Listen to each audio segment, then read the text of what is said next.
Selamünaleyküm. Allah razı olsun, sağ olasın. Gaziantep Hür Dava Partisi İl Başkanlığı olarak sizleri bir ziyaret edelim dedik.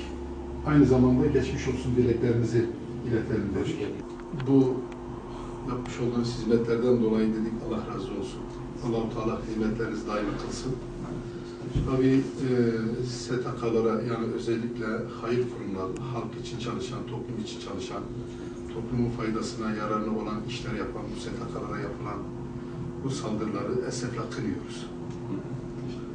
Bu hayır kurumları genelde toplumun içerisinde toplumun ihtiyaç sahibi olan, toplumda ihtiyaç sahibi olan, onların ihtiyacına cevap vermek için gecesini gündüzüne katıp hayır işleri yapmaya çalışan bu STK'ları ve STK'ların çalışmalarını özellikle sekte vuran, onu engellemeye çalışan, hayır işlere engel olan bu saldırıları, bu olumsuz olayların bir daha olmaması temennisini diliyoruz. Rabbim inşallah yapmış olduğunuz hizmetleri daimi kılsın. Ve bu konuda tabii ki hayırlı hizmetler STK'ların sürekli yapmış olduğu çalışmalardır. Dolayısıyla bu hizmetlerin önüne geçip engel olmaya çalışan, bu hizmetlerin önünü kesmeye çalışanlar da şunu çok iyi bilsinler ki yapmış oldukları bu saldırılar bu sivil toplum kuruluşlarının, hayır kuruluşlarının hizmetine engel olamayacaktır. Dolayısıyla duyuyoruz, sizi basından da takip ediyoruz. Hakikaten yapmış olduğunuz bu hayırlı hizmetler özellikle Kurban Bayramı'nda ihtiyaç sahiplerine yönelik gerek et dağıtımı, gerekse onların ihtiyaçlarını karşılama noktasında yapmış olduğunuz çalışmaları canı gönülden destekliyoruz. Sivil toplum kuruluşları halkın sosyal, kültürel ve maddi ve manevi eksiklerini tamamlamaya çalışan kurumlardır. Evet. Bizler de Kurban Bayramı dolayısıyla kurban bağışı ile halkımıza destek olmaya çalıştık. Vatandaşlarımıza yardımcı olmaya çalıştık.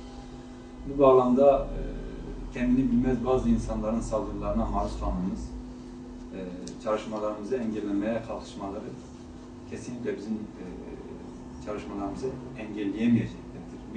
Allah'ın izniyle biz hizmetlerimize devam edeceğiz. Rabbimiz için çalışmaya azmedeceğiz. Bu it yürür, kervan yürür atasözüne binen onların yürümesiyle, havlamasıyla biz çalışmalarımızdan vazgeçmeyeceğiz Allah-u Teala. Sizin de Hür Dava Partisi olarak bize göstermiş olduğunuz destekten dolayı da teşekkür ederim aynı zamanda sizlere. Tekrar bayramımız mübarek olsun. Kazanız geçmiş olsun. Allah yardımcınız olsun inşallah. Allah size şifa versin. Allah razı olsun. Allah hayrınızı kabul eylesin. Allah yardımcınız olsun. Hizmetlerinizi Rabbim daim eylesin inşallah. İnşallah çalışmalarınıza bereketli kılsın. Allah razı olsun. Allah razı olsun. Zalimlerin şerrinden de Rabbim muhafaza eylesin. Allah razı olsun. İyisiniz inşallah. Elhamdülillah, çok şu anda iyiyiz. Allah razı olsun. Allah razı olsun. Allah yardımcınız olsun inşallah. Allah hayırlı şifa versin inşallah. Allah razı olsun. Allah hayırınızı kabul eylesin. Ecmaîn inşallah. Rabbim hizmetlerinizi daim eylesin. Amin. Allah razı olsun. Allah yardımcınız olsun. Rabbim şerli insanlara da fırsat vermesin. Amin inşallah.